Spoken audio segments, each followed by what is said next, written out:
Hari. Hari Tilak. Okay, fine. Great. So, good evening to everyone present here. I take the privilege to have you all with us on the session Campus to Corporate, which happens to be a very critical stage both for the corporates as well as an individual.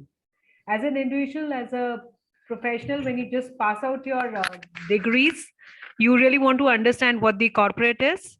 And then corporate also has a whole lot of plans to take you on board and have special hand holding and buddying things taking place. So we as an ISTD help people grow, and this is the series 3 that we take up from here. Before we start and before I introduce you to the panelists as well as the moderator today, the team that we have with us, I would like to call on Mr. Daniel, the National Vice President, ISTD, to give you a brief onto it. Thank you, Rumida. Welcome, sir.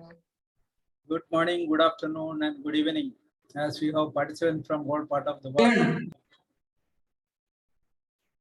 Here, National President Dr. Nataraj Ray, all OB members, President Emeritus, past presidents.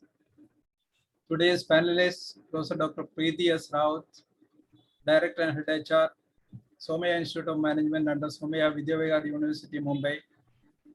Dr. Supriya Sharma, International Speaker and member of BGC.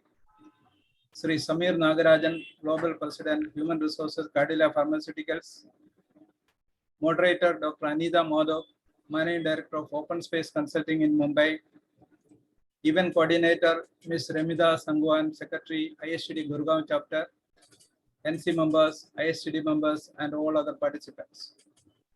I will be repeating few statements made during panel discussion series 1 held on 22nd October and series 2 held on 19th November 2021 for the benefit of new participants. ISTD is revisiting our punchline, ISTD helping people to grow.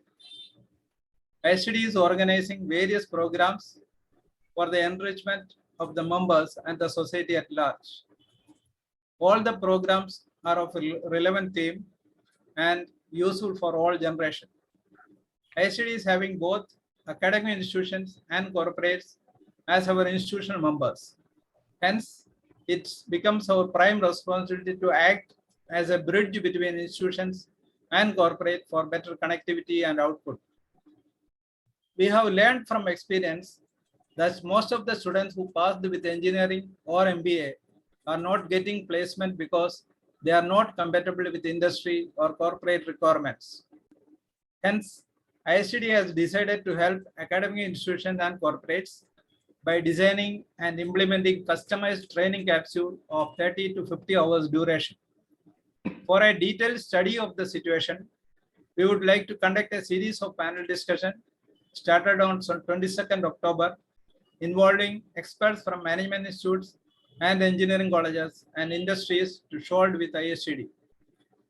Gist of the discussion shall be finalized to enable us to design various capsules under Campus to Corporate. ISTD faculty will facilitate the same during their MBA or engineering final year with no additional cost to students or institutions. We will encourage the beneficiary corporates to sponsor this course through their CSR funding. We shall involve the concerned corporates in designing customized capsule too. ISTD will offer certificates for all participants and list of successful students shall be forwarded to sponsors corporates. Corporates will be benefited in getting trained candidates ready to be on board. Our discussion will be unleashed based on government's new education policy to arrive at a profound solution satisfying both academia and corporates as far as possible. Points evolved out of earlier panel discussions include status change from campus to corporate, needs orientation, seniors helping them by holding the ladder of their career, constructive interest of the new joinee, constant interaction with the newcomers, considering training people as part of nation building, ability to see and accept different perceptions, organizations fighting for best talents, learning agility and digital mindset, colleges making students to understand the changes in the corporate world, ability to communicate well, profiling of students and helping them to learn according to their ability, maintaining accreditation and quality, focus on the missing link of school to college, more handholding by corporate to graduate schools, NEP insisting for parenting change makers, NEP ensure educating the last mile, etc. You may visit ISTD YouTube page and listen to the recording. Let us discuss more on this theme, which is the need of the hour. Wishing you all an active participation. Jai Hind. Thank you. Jai Hind. Thank you, sir. So it was great hearing, and I think we all need to have a complete setup wherein we need to understand what the corporate expects out of the freshers who come up. Otherwise, they are lost, frustrated, and a whole lot of problems arise from there. And then we have to run specialized programs like coaching and mentoring and direction, giving them a direction. The appraisals goes down, the performance, the productivity, everything gets affected. So before I go forward, let me introduce the panelists that we have today with us. Gurinder, since you are controlling it, can you please go to the panelist number 1 slide, please? Yeah. So Dr. Preeti S. Rawat is with us today. We are privileged to have her here. She's Director HR with Somaya Vidya Mandir, Somaya Vidya Mandir University and Somaya Ayurvihar. She has more than 20 years of experience. She also holds independent director position for the Godavari Biorefineries Limited.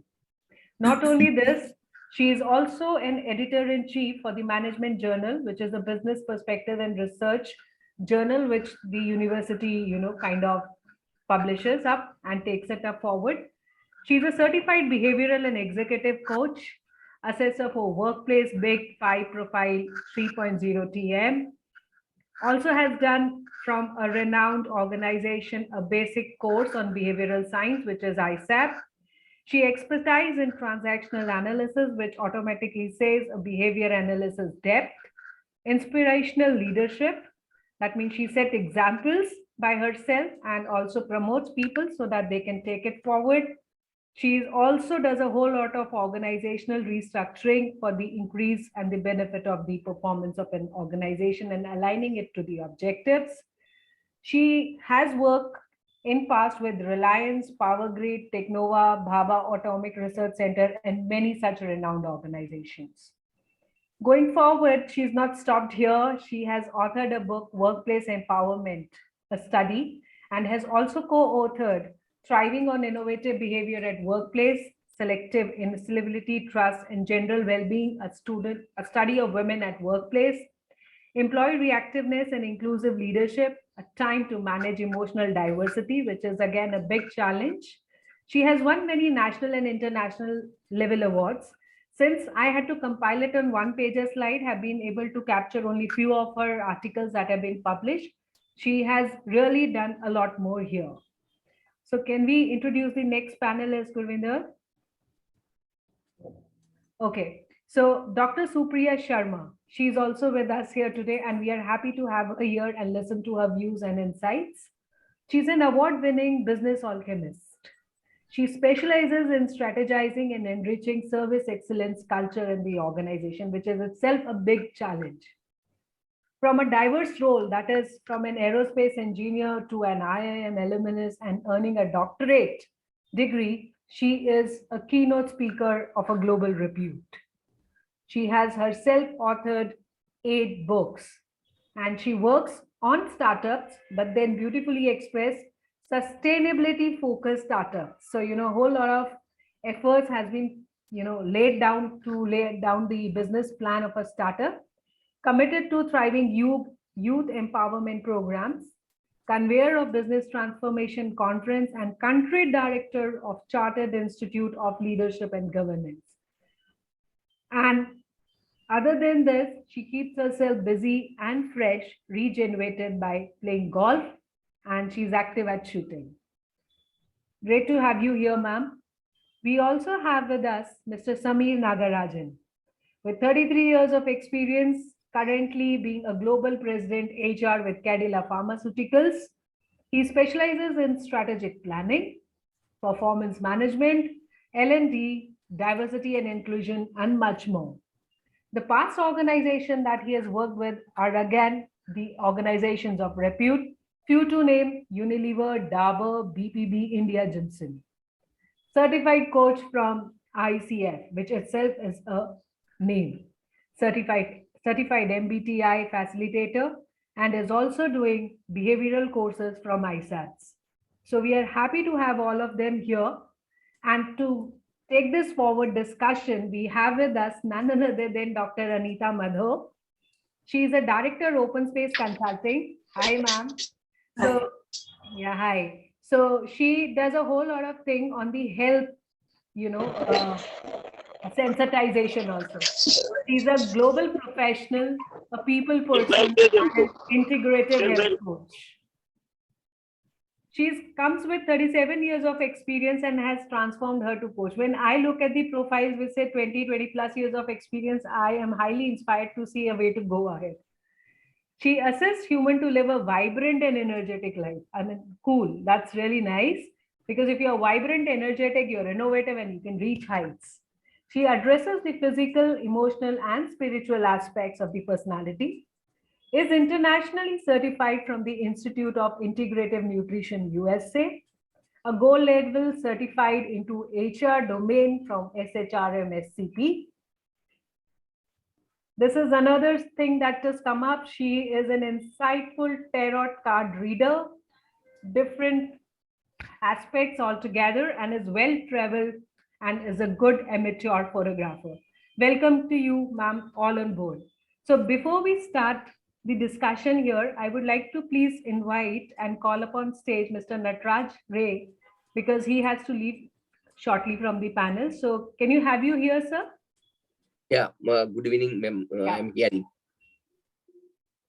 So, good evening, ma'am, and welcome, my dear friends, my dear President of Emeritus, past President, my dear OB members, especially the Korean Daniel and Sholil Chatterjee, and all 4 OB members, my dear own National Council member, past President, chapter secretaries, chapter chairmen, and at-large general members of ISTD and others. It is indeed a pleasure for me to be part of this program. Though last two occasions I tried my level best, but due to some problem, I could not reach there. And today also I cannot be in video because there is some problem in the net. So I am just only for audio. This is a good opportunity to express my thinking and my thoughts regarding the campus to corporate or corporate to campus, whatever we can tell. Kurianji has a brainchild of this program, and we have discussed, and we have everybody are supported actively, whatever the program is going on now as on date. ISTD is a learning to grow. So we are growing. For this reason, ISTD is an integrated association. We have a 5 to 6 sectors. Recently, we have tied up with 2 to 3 universities to lateral entry of ISTD in their PhD programs and MBA programs and other programs. So this campus to corporate is a very need-based program, and Kurianji, our national vice president, has wholeheartedly doing this program, and it is doing very successfully. It's the 3rd series. I congratulate him from my core heart and my behalf of ISTD NHQ team and all my own dear National Council members for his success of this program. This program is a passport of a student will go to the corporate. I still remember when I was past the just MBA from one of the premier institute, the final day, the director of the institute has told me or told us that now you are free. Though we have got the job from the campus interview, you are free and you are going to the world and global world. So now you have to own yourself. So now the new student, decades after decades, we are going for that. I don't want to tell more because a learned panelist, we are welcome them in the ISTD front. And from my core heart, we convey my gratitude because they have accepted ISTD invitations, and also they are come to there. Monita ji also there. Monita is working very hard for ISTD's many MDP program. Thank you, ma'am. So you are part of this program also. Thank you. As the head of the ISTD, I used to tell a little bit regarding ISTD. Recently, we have tied up with 2 to 3 universities. One of the Sri University, another we have pipeline the Vishwakarma Skill University, and other universities for lateral entry of ISTD for their PhD program after completing our diploma, lateral entry of MBA. ISTD's flagship program is the diploma, is the largest alumni of the country, almost close to 30,000 alumni of the ISTD diploma. We have a membership. Though who are not even a member, I would request them, please be a part of the ISTD member. You learn the listen L&D activities apart from other benefits. We are also a part of the government's Skill India mission, Prime Minister Visions and Mission Skill India. More than 3 lakh candidates we have been given training. Apart from that, we have an IGTD journal, which is for our budding HR managers who can send their article, research article, and other articles to published in our one of the oldest journal of the country, management journal of the country. We have many awards, like awards for Vivekananda Awards, Best Member Awards, Best Chapter Awards, and recently we have engaged for the Sharu Rangdekar Awards, the Best Trainer Awards, Best Young Trainer Awards, and others. So this is another feather of ISTD that is for campus to corporate, so that we can come to the ISTD feather, so that this also be a part of the ISTD in future as a part of the ISTD integrated organization. I would thank all the members who have participated today, directly or indirectly.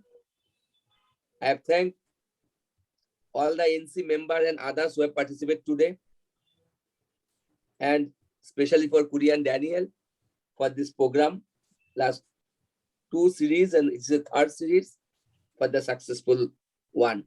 Thank you very much and good luck, and my best wishes for this program. And ISTD will be part of the young generation learning to grow and happy to learning. Thank you very much. And over to Madam. And thank you Dr. all of Nataraj Ray. them for Take this. care. Thank you, sir. Thanks to hear you. I mean, it was really insightful. I'll hand over it to Ma'am Anita Madhok now so that she can take it forward and moderate the session. Thank you, ma'am. All over to you. Thank you so much, Ramita, and thank you, Dr. Nataraj Ray, National President of ISTD, and Daniel Korean, who is the National Vice President of ISTD. Thank you so much for the opportunity to host an exciting discussion on a subject matter which is very, very relevant in today's times. I myself, am an MBA student, of course, many years ago, but there was a campus recruitment then, and students were hard to find. Campuses were, corporates were in a lot of competition to hire students in those days, and we got embroiled in the campus recruitment processes. And that's when you put on your best clothes and your worst behavior and get so competitive and try and grab your dream job or whatever opportunity comes your way. So I've been on the student side of a table, and fortunately in those days, everybody got a job. Some got 2 jobs, and much later in mid 80s and 90s, there was so much of demand for MBA students and very little supply of students. So students were allowed 2 or 3 jobs and they could pick and choose their dream job. But today the situation is very different. As a student, we find that if an institute has 100% placement, it is considered to be, an achievement of some kind. Not everybody gets a job, and perhaps not everybody is employable. So the efforts that ISTD is making to train students and bring some awareness and to close the gaps between what corporates expect and what students are, I think those efforts are very commendable. I do know that one thing is certain, one statistic's common. I graduated in 1981, and from 1981 to 2021, 40 years, one statistic is common. Almost 70 to 80% students, 70 to 80% students leave the first job that they got on the campus because they're not able to make the transition and the change from being on campus to being in a corporate. So that 80% of the students who leave that first job, there is obviously a very big sign of something going very wrong. As a professor of management and as a dean of a business school, NMIMS, for almost 15 years, I also witnessed and observed and closely interacted with students and corporates at the campus recruitment time. And I saw the dynamic shifting. And I often used to wonder, is a business school actually a placement agency, or is it actually a teaching institution? Because the students will do anything, forget the academics, their first priority is to get a job. And the second priority way down comes only in actually engaging with the learning and education process. So that was also some of the things that we witnessed. Before I became a professor, I was working in industry and I was on the campus recruitment rounds. And I would find that for a campus recruiter, the big battle was, how do I get a day 1 time slot for interviewing so I can get the best students? And that was not a very healthy situation for neither the students nor for the corporates and nor for the institutions that were hosting the campus recruiters. I think the whole process used to get set up so that, and I think the result of that process is 80% attrition rate in the first 1 year. So now I am, associated with international business school ranking systems like EdUniversal. I'm also associated with several other higher education institutions in Mumbai and in the country. And I find that I prefer to stay away from the campus recruitment process, because there is nothing healthy that I see about it. And I think programs like ISTD is doing is going to actually benefit the students. It's going to benefit the corporate. At least some gaps will be closed. You see, the main issue is that when students cross over from campus into corporate, that's the main issue. There are gaps. I remember a student came to me after a year at working. He says, "Ma'am, I'm supposed to be a customer relationship manager, and all I'm doing is, sending faxes and making phone calls and attending to customer complaints. And I thought I would be doing brand strategy and, advertising communication and, all the wonderful things that we were taught here on campus. But here I'm simply doing customer complaints handling. So where did the education go wrong? Where did the education go wrong? And it's not that we should not teach brand strategy and business strategy, but where did the education really go wrong in preparing this young man for a career so that he would not be disillusioned with what he saw? So there is a gap in knowledge, in skills, and in attitudes. So the knowledge gap is we teach a lot of strategic stuff and a lot of conceptual knowledge. We do give them internships, we do give them industry exposure, and we've been doing it for many years. But yet when they go on the job, they're inadequately prepared as far as knowledge is concerned. The latest knowledge syllabus is often not updated. Syllabus maybe even 5 or 10 years old is not relevant anymore. Efforts to update syllabus are long and laborious in most business schools that we see. So that itself creates a knowledge gap. There's a skill gap because obviously students may have come in with industry experience, maybe a year or 2 years working as an IT engineer doing some coding somewhere. But that industry experience rarely adds value to the perspectives that we are going to gain in the business school. They simply come to the business school so that they can get a job in management and run away from a coding job in an IT company. That's not really the right reason to come. In fact, one time I just before campus recruitment, I was doing a session on campus to career with my students. And I said, 9 out of 10 students are confused about where to go, whether to do marketing or finance or whether to do HR or not to do HR. So the students got up and said, no, ma'am, you are wrong. Where did you find that one student who knows what he wants to do? No. And according to us, everybody is equally confused. So the whole setup is such. So knowledge, skills, attitudes. And today we are seeing Gen Z coming out, Generation Z coming out of the business schools. And they are very individualistic and centric, and they expect the organization to adjust to them. And we've got organizational perspectives. But the last thing I want to say before I go on to the panel discussion is that there may be gaps or there may be no gaps. I could be preparing a student perfectly, no knowledge gap, no skill gap, no attitude gap, everything is fine, the dreams happen. But the biggest reason why 80% attrition happens is that it is a matter of a life transition. It's a matter of a life transition. I left my first job within 6 months of joining as a campus recruiter. It was my dream job, but it was a life transition issue for me. Moving away from a parental upbringing, where parents are supporting financially and emotionally, to working in a world which is competitive and in a corporate climate which is, that it has a lot of unwritten rules of success, and being a contributor in a secondary system. Some of them get married soon as well.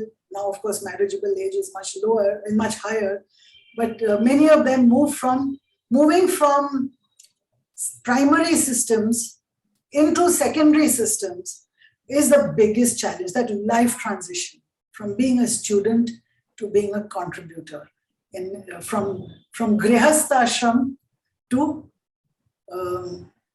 what's it called, sansar, to working in the sansar. So from Bal ashram into grihastha ashram. So moving from being a student to being a contributor in the world of work. That's a different, so it's that life transition which actually students land up spoiling relationships, goofing up, and they learn their lessons, but they can't stay in the organization. They necessarily go to another company, another organization where they learn some more. So this is one of the biggest things. So I would love to see the perspectives of our panelists. And I'll first call upon Sameer Nagarajan. And Sameer, you're an HR leader and you're an MBA student yourself. And in my conversations with you, it was very enlightening and enriching conversations. What do you think?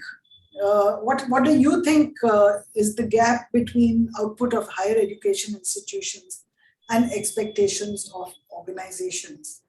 And what is your take on this as a HR person of many years standing. So hi, Anita. I think that question was directed at me, and I think because there was a power outage on my side.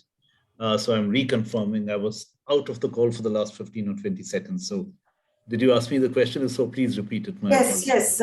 See, you're an HR leader in an organization, and you have seen many organizations, and you have also been an MBA student, so you know how things work on that side. You're also a campus recruiter, you're an HR person responsible for the engagement of employees, etc., etc. So what is your take on campus recruitment? What kind of attrition have you seen over the years in fresh recruits that you have hired? And where do you think the gaps are between the output of higher education institutions and the expectations of companies like Cadila and the like that you have worked for? Yeah, I mean, I'll speak from an aggregate of my experience. And before I start, many thanks to ISTD for the opportunity. And thank you, Dr. Anita, for a very, very insightful overview of the landscape. And I'll speak from my experience across various companies.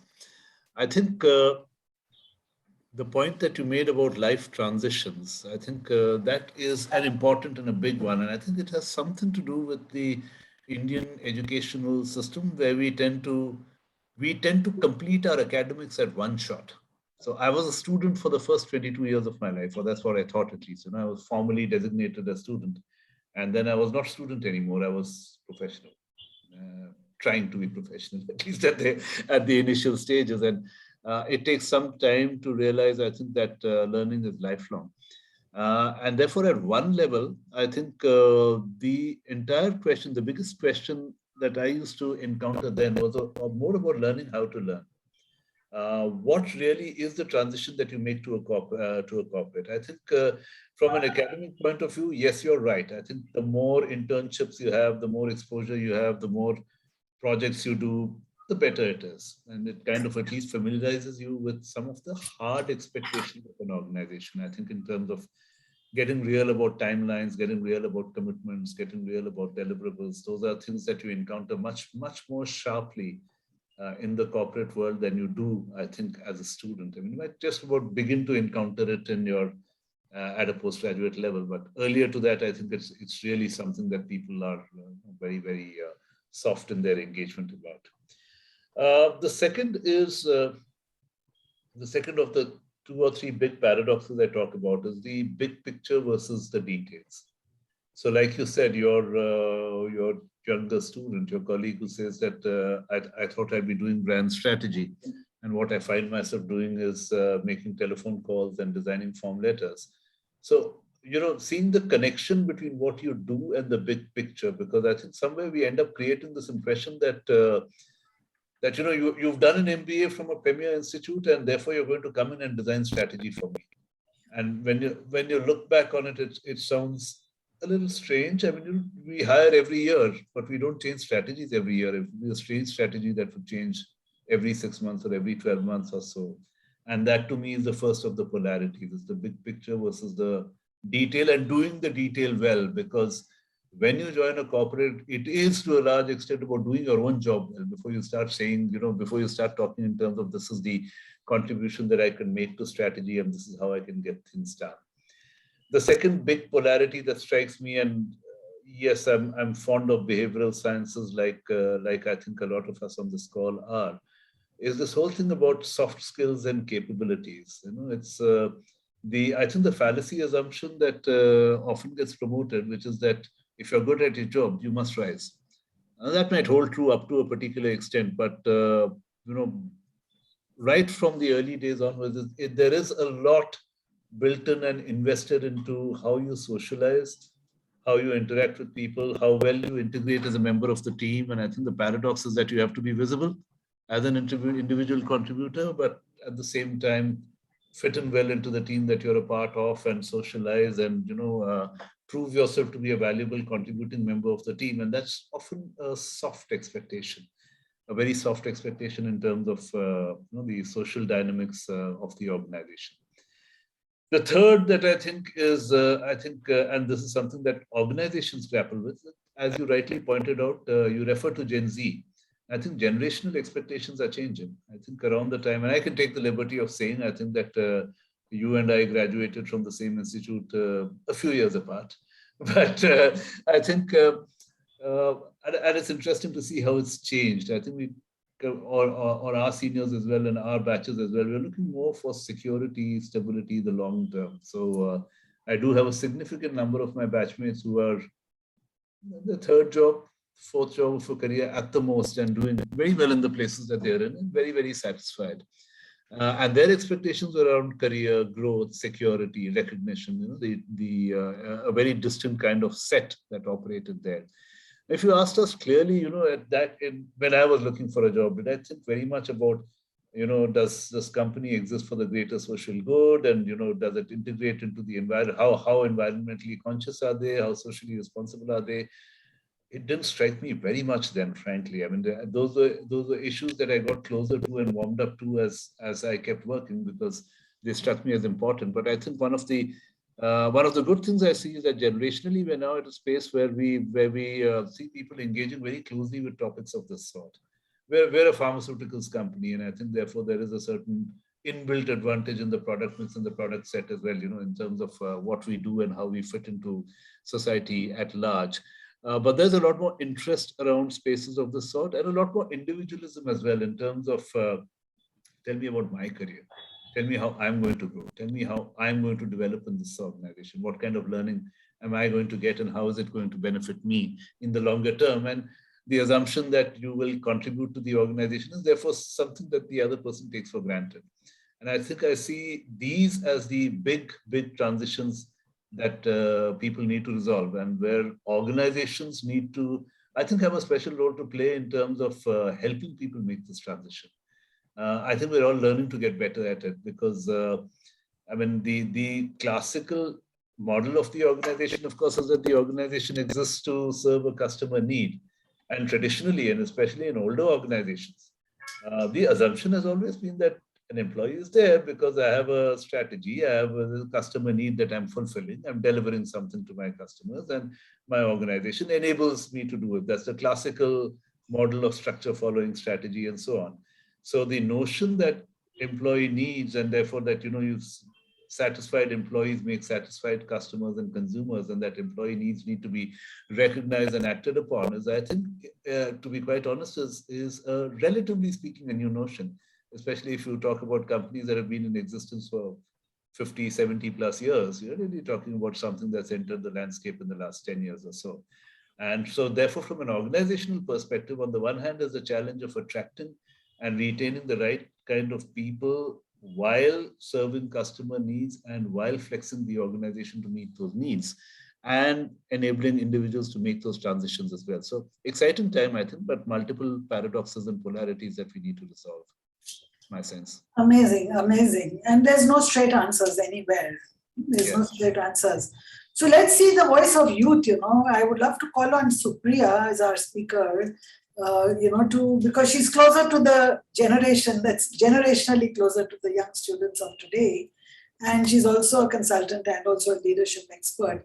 So Supriya, if you're there, you're a consultant and a leadership expert. What is your point of view on the kind of gaps between the kind of student that campuses produce and what organizations can do with that output? Thank you, Dr. Anita, for putting up that question. And in fact, the answer lies in the question itself, because we spoke of leadership just now, a few seconds back. So leadership is what I find as a gap, and I would not even call it a gap. I would say it is the essence of being that we are missing. See, transitions will happen.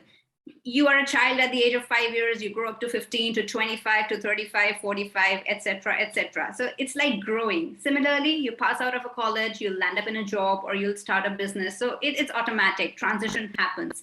It's just that for some, it is smoother, while for others, it's way rough. For some, it happens in time. For others, it takes some more time. So transitions will happen. What we are missing out on is the essence of that transition, is the essence that is helpful to the people around us. And that is what I call leadership.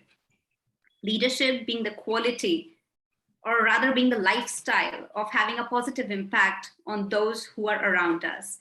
in helping them realize and unleash their potential. And you know where we go wrong?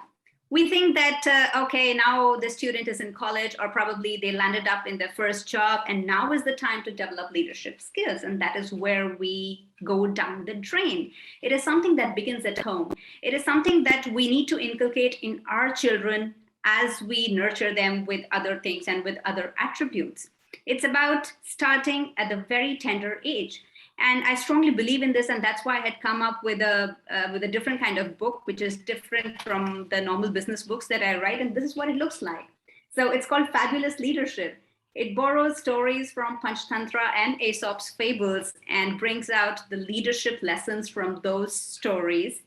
Why? One, for the people, rather the parents who are interested in inculcating these leadership skills in their children from a very tender age. And to be interested, you have to believe in something. So having a belief in that. And secondly, for people like me who like to listen to stories and who just like to reminisce the childhood days. So those are the two kind of audiences we have from this book. The story that I would like to share from this book here is based on something that happened very recently. So what happened recently? Just before an hour, in fact, it's just an hour that I'm back home. I was at Amity University today. So they were having their 17th convocation, passing out over 19,000 students this year, and making a pool of an overall 250,000 students out there into the sea, into the ocean. Just like a river means the ocean, just like that, the students are coming to the corporate world and landing into the corporate world. And I noticed something there. Well, very, very vibrant crowd, young and energetic, very smart, dashing. What was missing out there? There was a gap between what the students said and what they did, meaning their words and actions were not in coherence. And that is an important attribute under the umbrella of leadership. Borrowing a story from my book, I would like to share if I have a minute or two here. I'll take it up very quickly. So there happens to be a story where there's a wolf and there's a granny who is taking care of a little child. So the child is crying and wailing, and the granny is just trying to make sure that the child cools down. So she is just cuddling the child and taking care of the child. And just to make sure that the child quietens, the granny says, "Oh, baby, you need to please keep quiet. Otherwise, I will hand you over to the wolf." Now, there is this wolf outside the window who's listening to this conversation between the granny and the child. And the wolf is very happy. He said, "Yeah, I'm going to have this meal today. That's very interesting." But then, after some time, the child quietens. And the granny very lovingly tells the child, "My baby, anytime if there's a wolf who tries to cause harm to you or who tries to eat you up, you know what? I'm going to kill that wolf." And there goes the wolf, now very sad. Oh, before 2 minutes, this lady was telling that I'm going to give you to the wolf. So the wolf was going to have a great meal tonight. But then after 2 minutes, there's no more meal for the wolf. And you know what this wolf said at the end? He said, "Human beings are insane. They say one thing and they do the other thing." That's a very powerful statement from an animal. Human beings are insane. Really? Don't we know, or haven't we studied biology or in other sciences, that human brains are way more evolved than the brains of animals? Because there's a neurological difference. We have lesser of neural connections as compared to the animals or in the other streams that we talk of. And these less neural connections, which are responsible for electrical transmissions of communication and information, or rather the flow of calcium, potassium, and ions like these, they are the ones which help our brain to save more energy for the work that is related to cognitive skills. Now, there's this wolf saying human beings are insane and they do something and they say the other thing. And on the other hand, we have this research from the Massachusetts Institute of Technology, which says, oh, human brains are way more developed than the animal brains because we have less of neural connections and neural networks. That's a total breakdown there. It's so different. Now, it's exactly the same thing what is missing out in our transition from the campus to the corporate, meaning the students, or rather anybody, even somebody who has entered the corporate world. I would rather take you to home also, even if you're at home. Let us all make sure that our words and our actions are in tandem. And this is a real important attribute of being a good leader, which is the essence of being. That's my take on it. Excellent. But I tend to agree with Granny, even if it sounds insane. I tend to agree with her, and I think she was imparting the right values to the young child, even though she was, contradicting herself, if that was so. But it's all that the lesson is that it's always situational. So in one situation, the wolf is going to eat you up, and in another situation, I'll kill the wolf that eats you up. So it's all situational, and that's the lesson that little child was also imbibing. But it's very interesting. Let's talk to Dr. Preeti Rawat. Dr. Preeti, you're the only person from the educational establishment on our panel today. And you're also a teacher and also an administrator, and you've seen many years of working. And I do know that many institutions are doing lots of things to enable a smoother transition from campus to corporate. So we'd love to know from you your experiences. What is it that you guys do, and how does it benefit the whole situation? Thank you, Dr. Anita. Thank you, ISTD, for giving me this opportunity to speak on this wider platform. I've been listening to the conversation. It's a pretty interesting conversation. And somewhere, what I feel is that there is a big glamour around MBA. Right. And this glamour is also primarily because of the big jargons that we use, words like strategy, words like leadership, words like, planning, long term, and so on. So when we are, and another thing is that our minds are also very hierarchical. So we create categories in our mind where leadership is put right at the top. So for general understanding, leadership is somebody who's, who's at the topmost in the hierarchy and is leading from the top. Whereas if you see in our day-to-day interaction, all of us are leaders, all of us are followers. Only when we are good followers is the time when we can later turn out to be good leaders. And therefore, in our B school or in general, this is how we would want it to be in the educational system, is that we train our students to acquire the skills. Only when you have the right skills, whether they are technical skills or whether they are soft skills, would you be able to handle situations as they come. Just now, as Dr. Anita talked about things being very situational. So in any situation, what skill sets you use, you should have somewhere either acquired them, practiced them, or perhaps a similar related experience you should have had in the past. So putting all of this together, what we do is we practically every year, we keep reviewing our curriculum to see that we are abreast with industry. So how do we get information of what all new things we need to be bringing into the curriculum? We get these insights from, from our subject boards, where we have industry veterans who give us insights. We also get inputs from the recruiters when they're coming. And if they give certain insights in terms of what perhaps was lacking in, say, student A vis-a-vis student B and so on. So all those things are fed into the system, and we try and update and upgrade our curriculum. Many things may not be in the form of a full subject, and therefore not many things are also taught in the form of a workshop, where primarily the emphasis is on skills. So this is one of the way that we try and bridge this gap, or at least we try to address this concern of student preparedness for the bigger role that they would be occupying when they join organizations. And we also, through a lot of industry mentors that we have, for our students, we also try and address this concern that when you're joining the organization, you have to begin from the lowest rank in the organization. It could be if you're doing a sales, it could be perhaps also doing some rural selling. So what is it that you need to be doing if you're doing rural selling? So couple of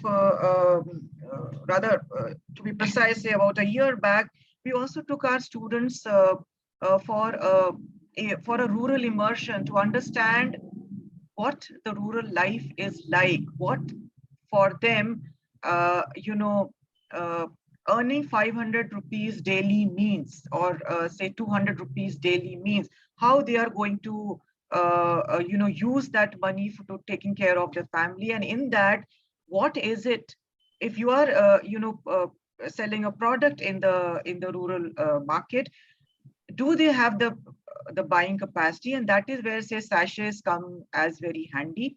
So these are some of the real experiences, or say what happens, say, in a mandi. So these are some of the experiences when students get. So along with the classroom study, what is also important is immersion. So immersion in the industry, immersion in the markets, immersion in various workshops. And we also, you know, have industry mentors for our students, so that, you know, the anxiety and concerns of how they would be faring out in the industry, that they address to the mentors, and mentors are there to take care of those concerns, and also, you know, train them, prepare them for the newer roles that they are going to be you know, taking on in the organization. And since this relationship with the mentor is, say, for at least a year and a half, because when they join in the first trimester, the time this relationship starts getting created, and slowly you find this relationship starts getting strengthened, is the time that you find this mentoring comes very handy during placement time, when it takes care of the anxieties and also how they have fared in various placement scenarios. Along with this, as Dr. Madhok also pointed out, that, you know, there are concurrent projects, there are live projects that are there. So these are, yes, scenarios that they get. These are rather short window experience that they have of what is real life working in the organization like. Another thing that we also emphasize upon is, you know, staying in the hostel. So while generally, you know, hostels are for outstation students, but also for day scholars, we encourage them to stay in the hostel, primarily because it trains you, or rather it gives you that independence training. Plus, your team bonding enhances. And it is when you do a lot of peer learning, you get to know what you are lacking, what you are good at. You get, you know, instant feedback. Like this generation, we were talking about Generation Z. Now, this generation is very much, you know, starved of instant compliments.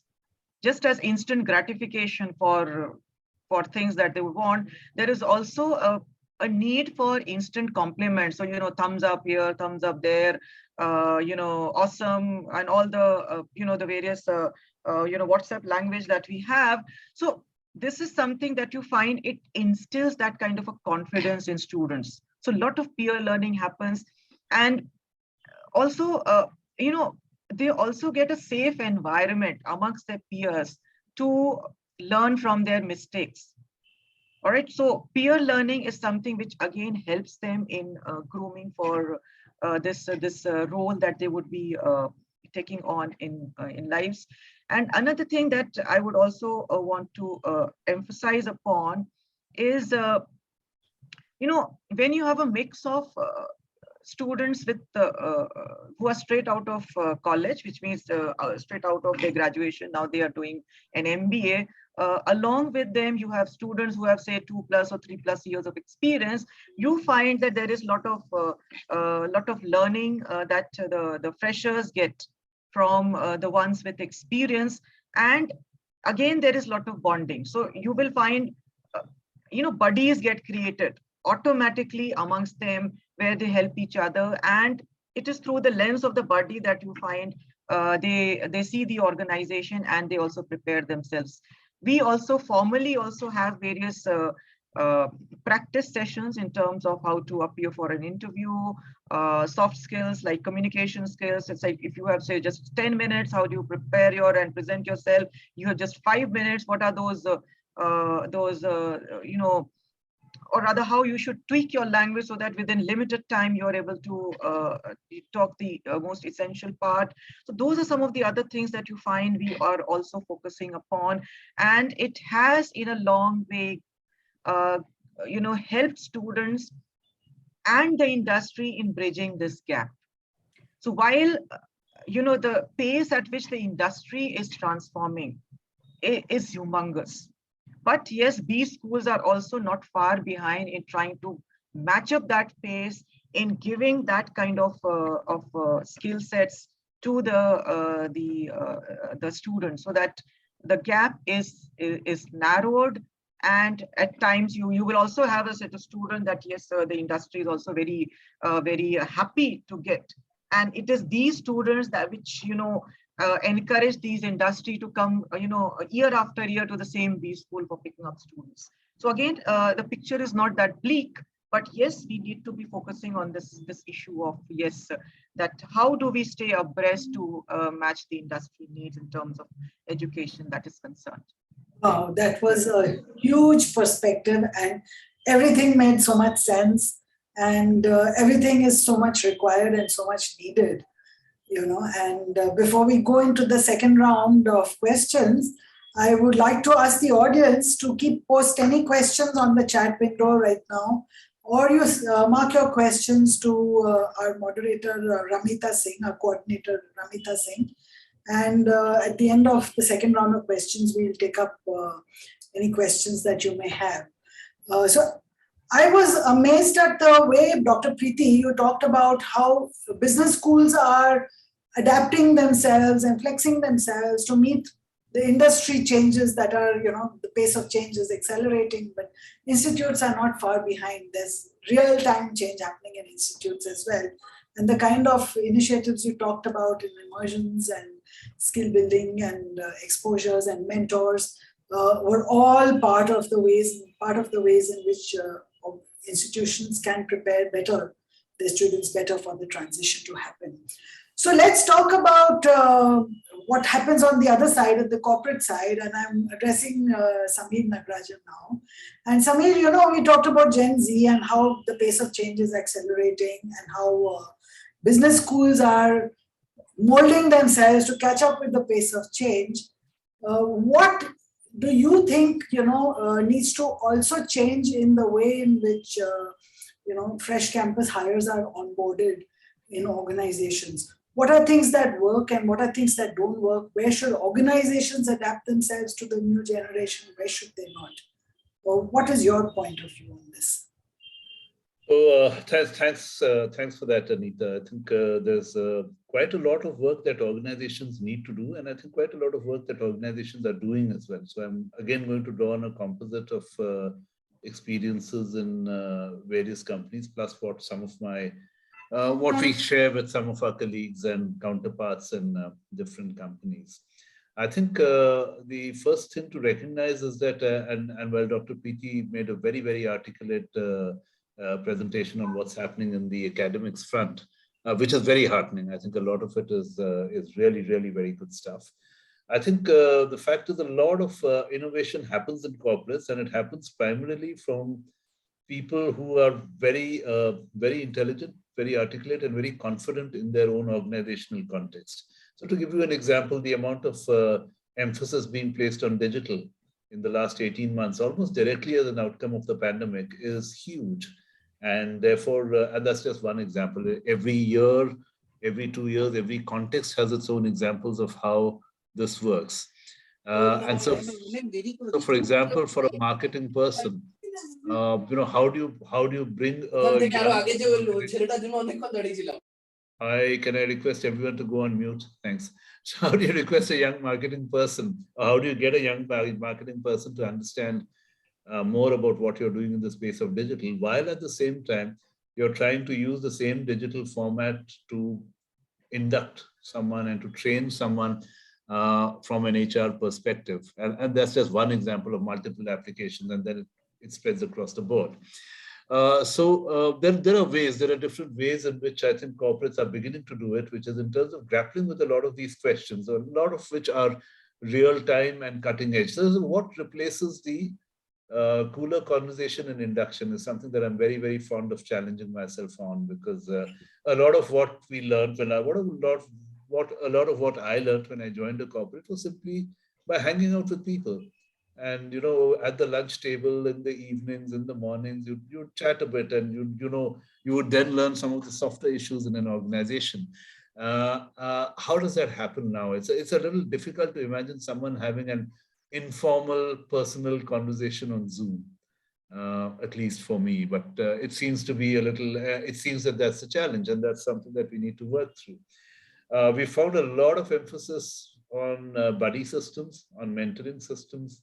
That seems to help a lot. That seems to help people make the transition a lot, including, like I said, some of these transitions between the paradoxes between big picture and the detail of what you're doing, as well as the social skills required at work versus the technical competence required at work, and navigating these cross currents and spaces.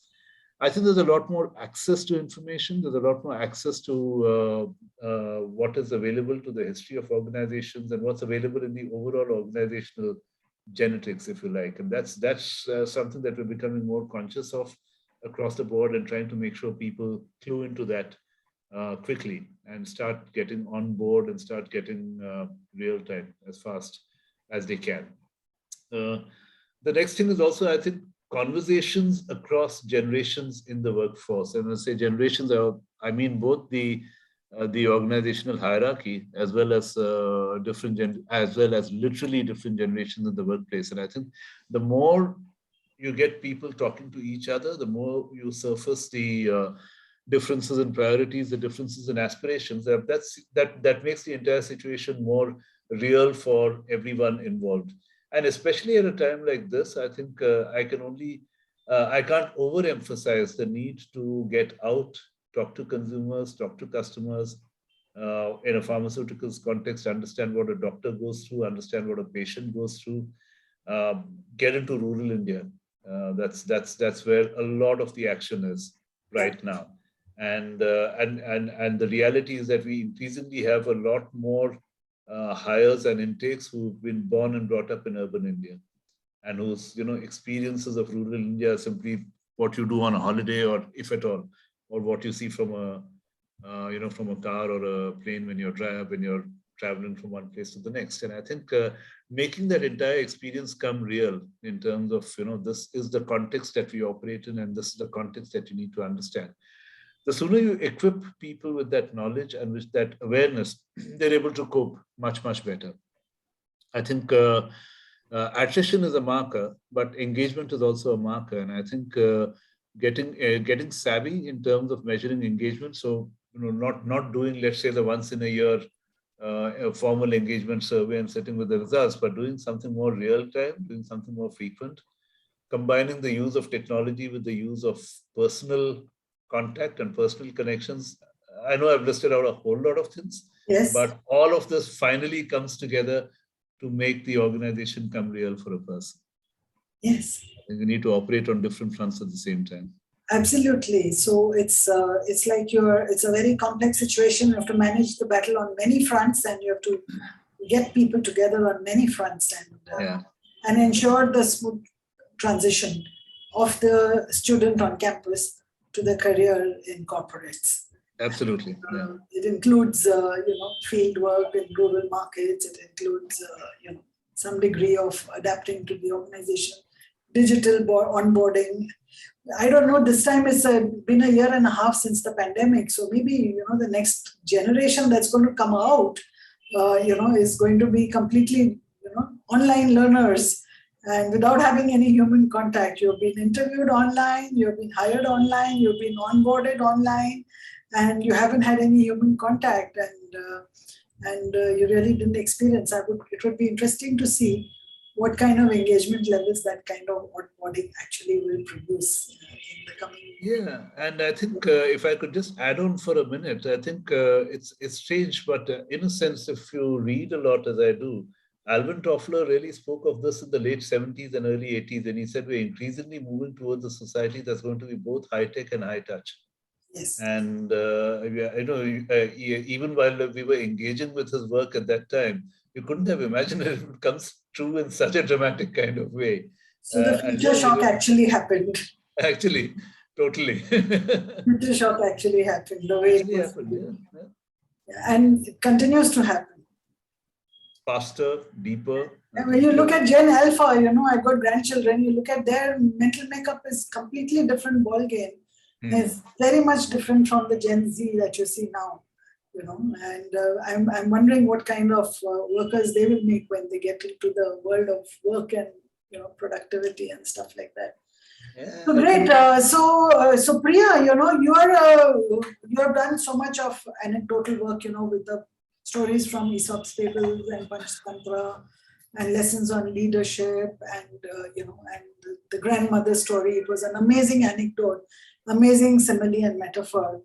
So how can expertise like yours, this competence of yours that you have, and others like you, help the students as well as the academia in the process of closing the campus corporate gap?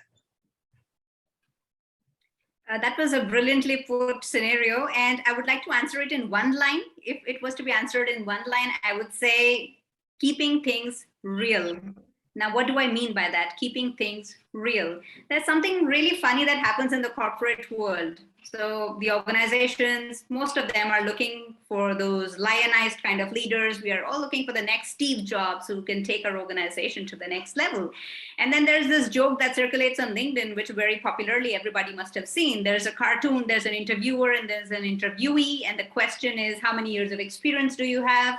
And the person says, oh, I have 15 years of experience. And then how much is your age? Age is 25. So like, have you been working since the age of 10? So those are the kind of jokes that are being circulated, which are very true. So we are not being realistic in the sense. We are looking for a very high profile people, but then are we laying the foundation for that? Dr. Preeti mentioned of changes in curriculum that the business schools are taking care of. At the same time, there has to be a change in methodology also, which also she mentioned about a few strategies and tactics that business schools are using.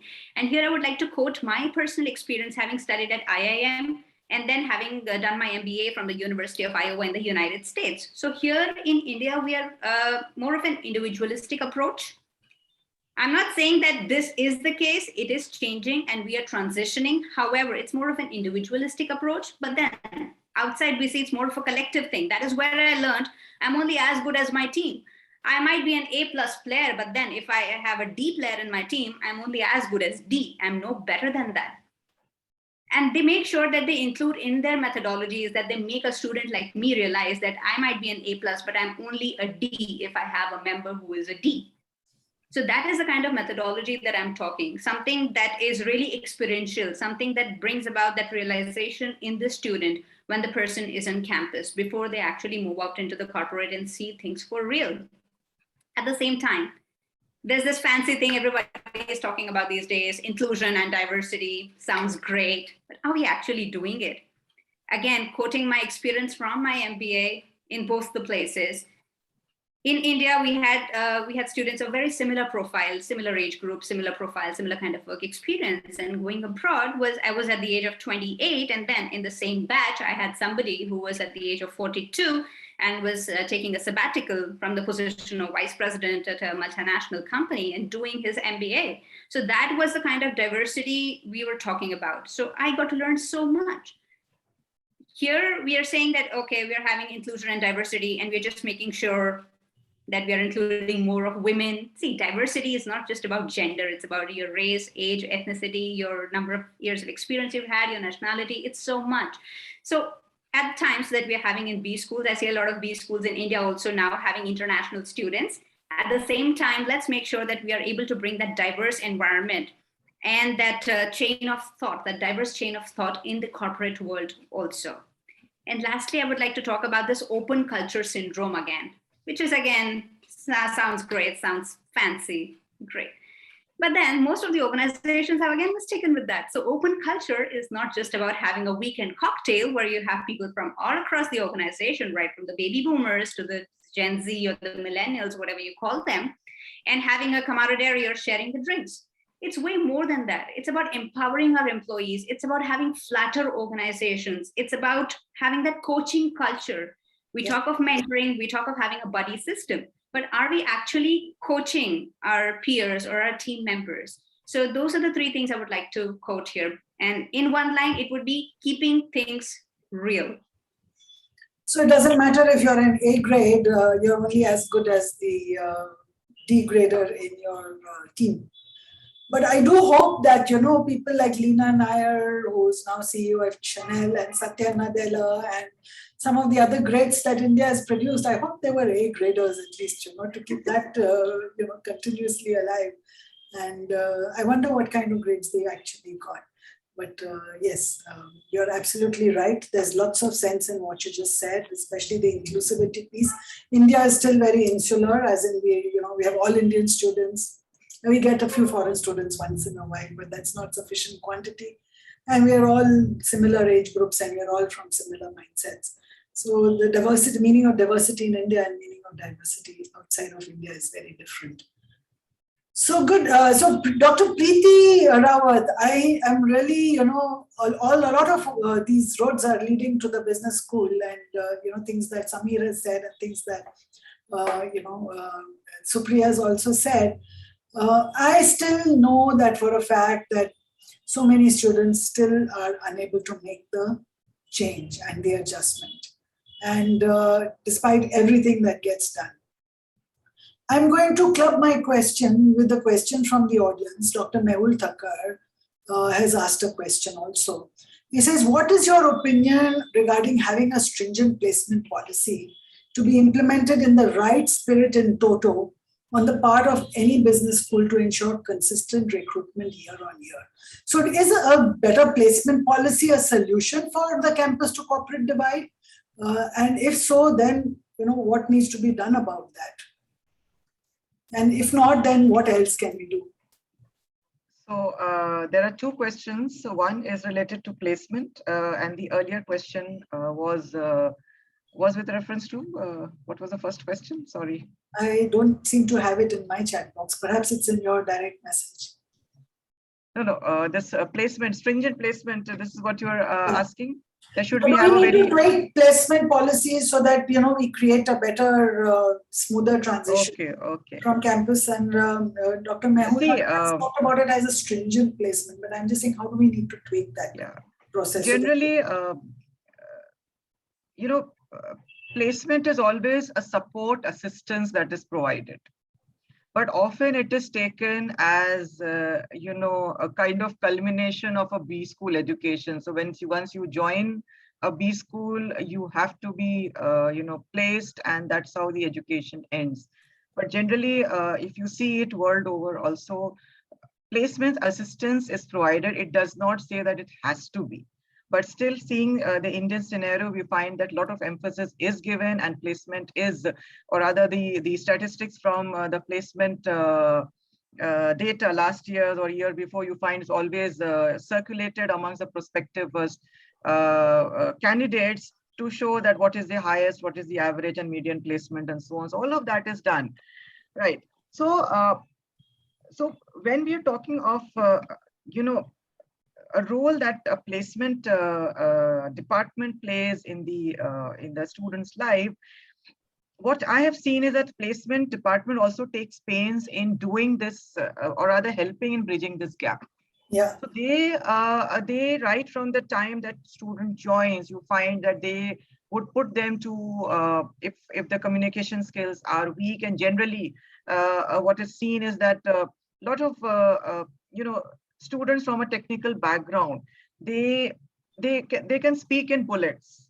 For them to speak coherently in a language form is little a challenge, and therefore a lot of opportunities are given to them to do kind of a discussion amongst themselves where they shed their inhibitions. It's okay to make grammatical mistakes, no problem. But whole idea is, can you communicate what you want to communicate with confidence, right? So that is one thing that you find that a lot of emphasis is given to. Then also how you should be, your body language, the gesticulations of hands and so on, all of these are also emphasized upon so that you make the right. And then there is power dressing and so on, means dressed for the formal occasion and so on. Those are some of the other things that the placement does. And coming to this stringent policy, so all B schools will have a policy in terms of how many offers you can have in your pocket and whether you will be allowed to sit for the next and so on. But generally, if students, and this also you would have seen, Many times the students are not interested in a particular company where they've been forced to sit for the PPT and so on. They will tank the whole issue. So you will find that they either will not speak, or they will speak very funny. This is exactly what I was referring to. Yes. So and then you find the B school then cuts a very sorry figure in terms of, I mean, all right, then the company will say, in what kind of students you have. And they also realize that this has been done on purpose. It's not that they don't realize. So again, to some extent, you'll have to also excuse the students at the age at which they are. And today's generation, let me tell you, is a generation which has grown up experiencing a lot of choices. With, you know, one child or two child norm, you find they have had practically everything that they want. You find the parents are giving them. So there is fair amount of, you know, choice that students are exerting. And one of the choice for them is that I don't want this particular company.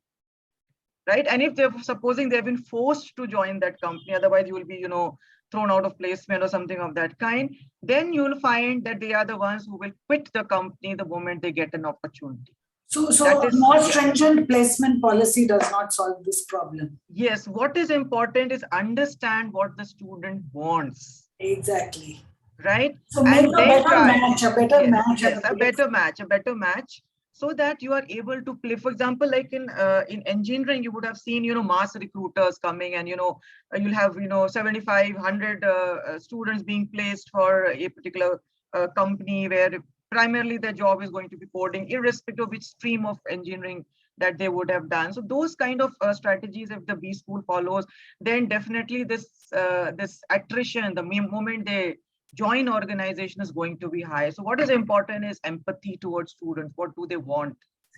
Helping them out. That is one. Empathy, and also it's like you know, when you get married, so they have to be a parent. That the matchmaking is much beyond just, you know, sitting for a PPT and you know, and pre-placement. Absolutely, ma'am. And another thing that I would also want to point out is, you know, with the Gen X or the earlier generation, there was this you know, value system of loyalty to the salt. Maine aapka namak khaya hai. And that is where you find you join the organization and you retire from the organization. Today, that loyalty is towards their own skill sets or to themselves. Right. So Sholay mein you would have heard, wo bolta hai, Sarkar maine aapka namak khaya hai, and wo kehta hai goli kha. Right. Today, it is loyalties to themselves, and therefore they will have no prick of conscience if they quit the job. So they are loyal to you as long as they are with you. Yes. And once they switch jobs, the loyalty also shifts. Exactly. Right. So I say, if you're able to retain a person for 3 years, and you're very So organizations also are used to having rolling stones, and you have rolling stones coming, staying with you for some time, and then moving on. So what is important is, within that short span of time, did you get the best out of them? And Samir sir, he talked about you know, engagement. So it is here that the organizations have to engage right from the time of onboarding. What was their onboarding experience? What was the initial experience, right? To what they are now, the kind of responsibilities they are given, what kind of a career graph they are shown. Are there any aspirations where they think, all right, next 2 years, 3 years, this is how I would be growing. So it is a B school hands over the student to the organization, and then it's the organization who then takes them forward. So I hope, Dr. Mehul Thakkar, you received a response to your question, and some answers are coming your way. And now I'm going to throw the floor open to questions from the audience. Please mark your questions to me directly or to Ramita Singh and me, so that we can moderate the question answer session. There is a message from a question from V.S. Ramkumar, and I think all three of you need to give your perspective on this question, because it's very relevant, because the World Economic Forum says that 50% of the current jobs will not exist by 2030. In fact, now it's much accelerated, because post-COVID, I think already 25-30% of jobs have been knocked out. And maybe by 2030, another 40-50% will get knocked out. And Ramkumar says that new jobs will emerge and they are yet to be found. It also says, the World Economic Forum also says that all companies have to train upskill and cross-skill every 1 out of 2 employees.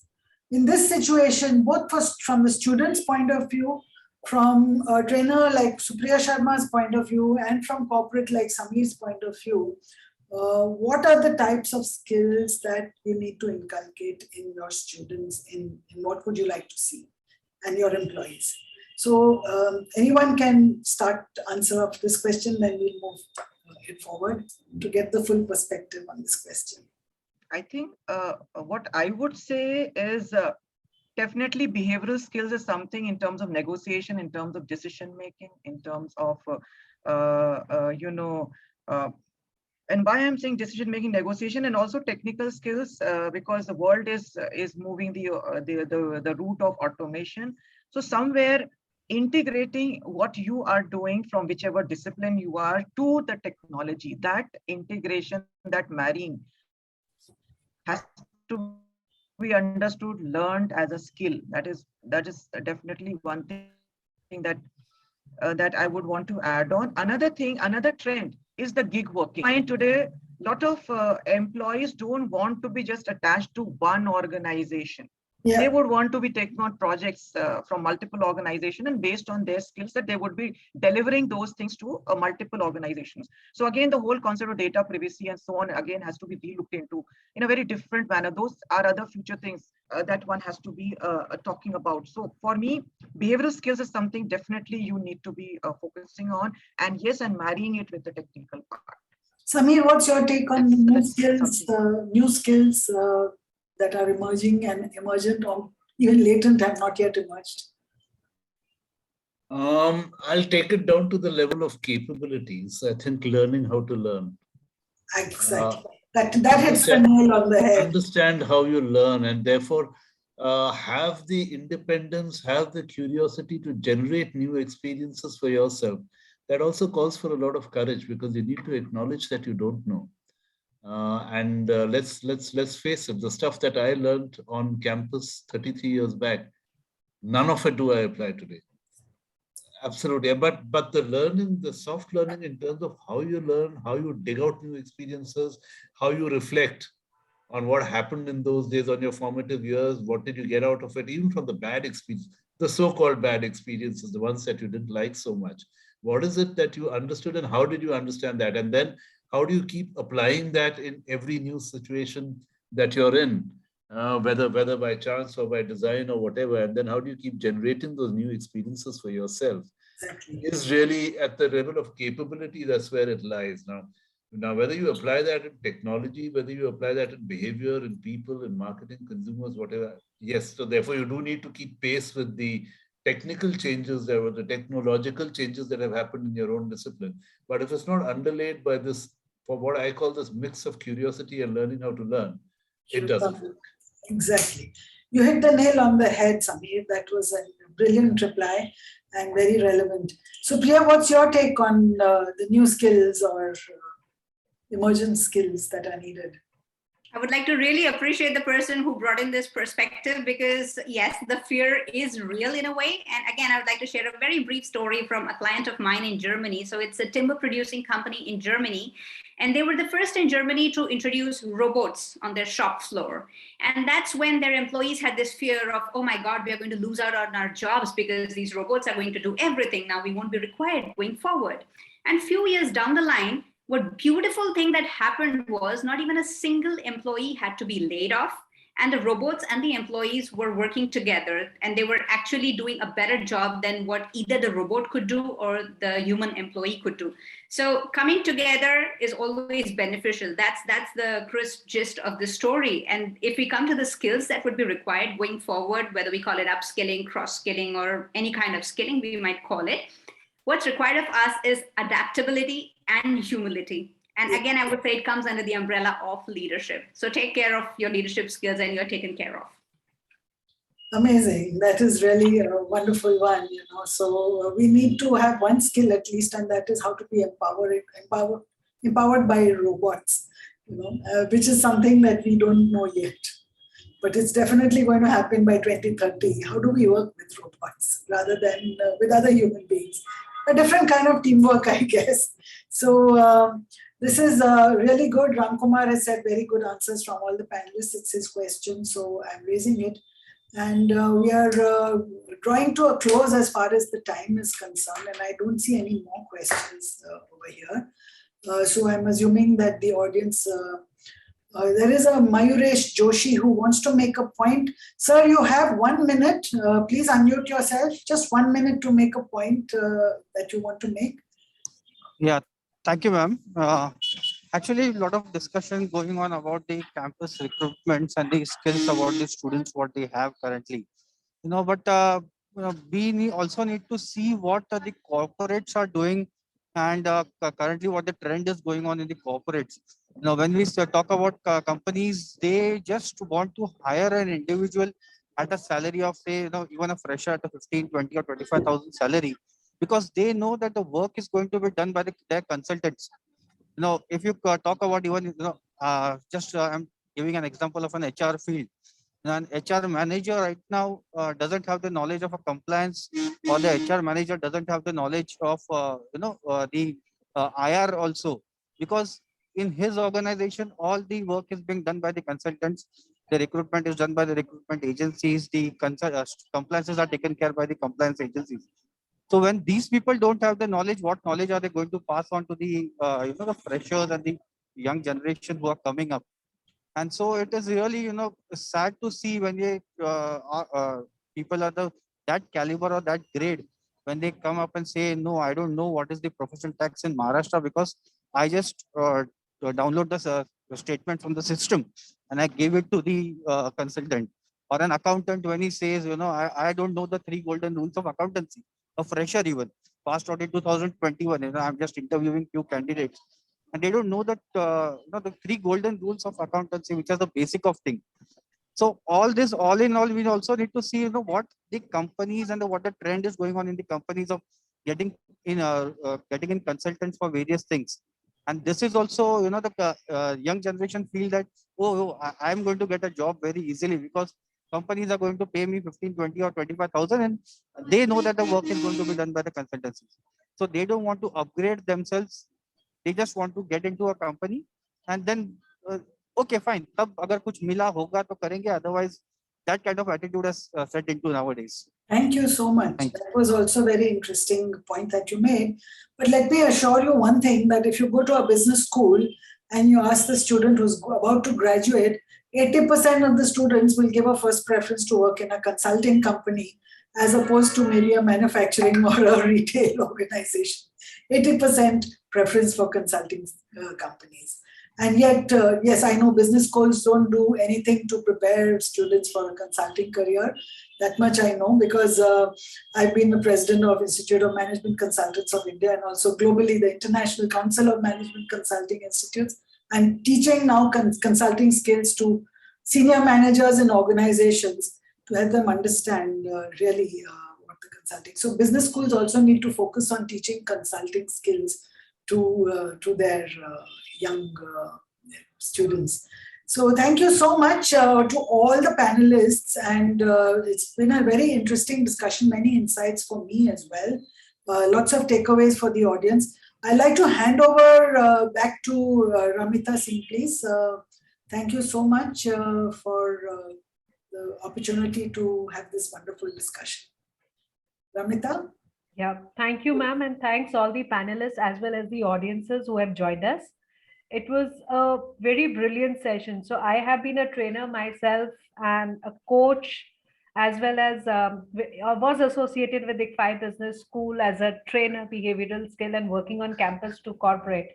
At that time, I was pretty young. I mean, the story is 12 years back, and I can actually sense this all. So, a student when joins any of the MBA colleges, I would not only refer to the top premier B schools here. Why? Because the competition is that tough, the youth is there, and the government is doing a whole lot of programs to upgrade the youth, the people in the country and everything. So I think the skills that we are talking about cannot be taught within 2 years of a MBA school program, as well as small little 6 months to 1 year budding programs that we do at corporate. And we actually look at lot many innovative skills to do the hand holding when it actually happens from onboarding to assigning a particular role, right? So it's a complete dedicated roadmap. To this, I would like to add on, the entire education system in the country is being changing. I am from a convent school, and we did notice that convent school students are being given a value. Now we realize why and what is the reason behind it, because a whole lot of experimental learning comes. A reading habit is inculcated. You are given to learn a lot, right? So same thing is happening in school. My daughter is 12 years old and working with studying with one of the schools in Gurgaon, and these are not the schools who charge you very high. So I'm very happy to see that the school introduces you to the platform wherein a student makes a presentation and present it in the class on a concept. So I think the case studies that the B schools do has now been shifted, not only being done in the B schools as such, but to a level down has been started in the schools. So yes, that's an amazing point, because I do believe that 2 years of an MBA or higher education, 2 years you don't really change a person's nature. You can't change the personality and the character. It begins at school and it begins at home, and that's where the managerial potential and the leadership potential is actually inculcated. Yes, and that's one more webinar which we'll request ISTD to do. Perhaps at a future date, not just campus to career, but from childhood to career. The development of the psychological aspect of a human. So thank you so much. Yeah. So with this, we would like to end on, and I'm very happy to see the parents, the transformation that is happening in the parents and upbringing of the children that they do. So they are very sensitive to the courses that they put in, the development that the kid is going through. I think if we join all together at different stages, the hands that we extend to each other, the day is not far off when the Indian economy is going to be at the highest this thing, and we will be one of the leading country worldwide. So thank you so much. I'll not take much of your time. I had to conclude, so I had to go down to that session. I would invite Mr. Daniel to please come up and close the session here with all the insights that he has to. Thank you, Ramita. Yep. Before I invite our Sri Rahul Bose, Chairman of Membership and Chapter Relations Committee, to conclude remarks as well as vote of thanks, I would like to make one announcement. Of course, all of you have a lot of takeaways from our eminent panelists and the moderator too. We will be having next session on 21st January 2022 at the same time. You can mark your calendar, diaries, so that you can also inform all your friends and relatives so that more people will be attending. Now I invite Sri Rahul Bose for concluding remarks. Thank you, Mr. Daniel Kurian, National Vice President. And thank you firstly for giving us such a great, insightful webinar as today. And I'd really like to thank everyone, including the listeners who enriched it with their questions and contributions, but primarily to Dr. Anita Madhok for holding it so well, like Rana Pratap held the fort. So there were multi-layered questions when you asked that students of yesterday and that person who wanted to jazzy job get into a CRM, but she got an operational job. So you touched upon the right chords, and as a result of which the dividend was, the diversity was on Samir Nagarajan. So today he was at an advantage. He was the first speaker to crack, and Samir spoke of things which were very close to my heart, because I remember he said that what was people expected, people who graduated when they joined earlier, stability, things which were more, not very ephemeral, things which were permanent, vis-a-vis today when people are very much now and on the go. So I remember in IBM Singapore, there was a session where one partner asked, how many of you want to become a partner? It was to trainees. Hardly few hands went up. And the person said, I remember his name, Arvind Mathur, he said, if this question was asked in my time, 50 hands would go up that I want to be a partner. So nobody wants to take up leading roles. They want it now and again. And Samir was so right. And Samir Nagarajan, thank you so much for highlighting the tectonic shifts that have gone in between the years. as young people graduate from campus to corporate.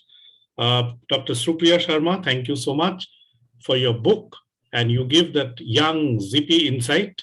So we really loved your the stories that you mentioned, and you mentioned something very important about you're an author, so you speak from the heart, and there was so much of wisdom in whatever you contributed.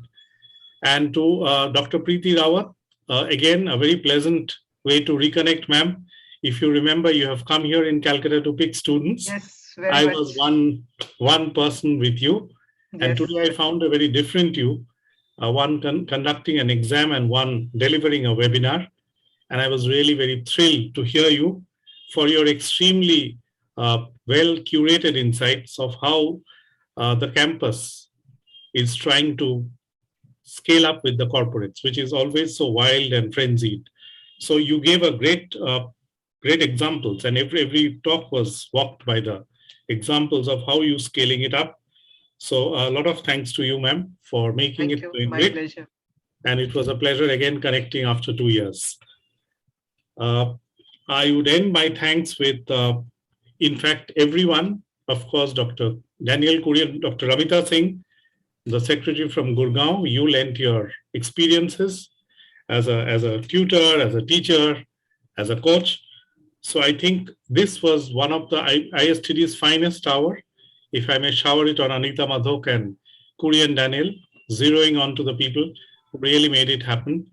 So very engaging, so much takeaways. People loved it. They wouldn't leave. I saw 80 people at a time at the peakest hour, and then people had to drop off. But I really it was such a lovely, lovely webinar. And thank you, panelists. Again, Dr. Daniel Kurian, our MVP, Anita Madhokji, for setting the stage so well. I would repeat, I had rarely seen a moderator like you. You took everything along. There was no hurried pace as usually in the seminar that, okay, 5 minutes for you, then move on. And Samir Nagarajan for his fluid ease of experience, which comes from deep wisdom. Dr. Preeti Rawat, a lot of thanks to you as an academic, holding an institute and taking children along with you. I have seen how you shepherd children and mold them into chiseled steels like knife in shining armor. And of course, our author and the thinker, who's internationally acclaimed, Dr. Supriya.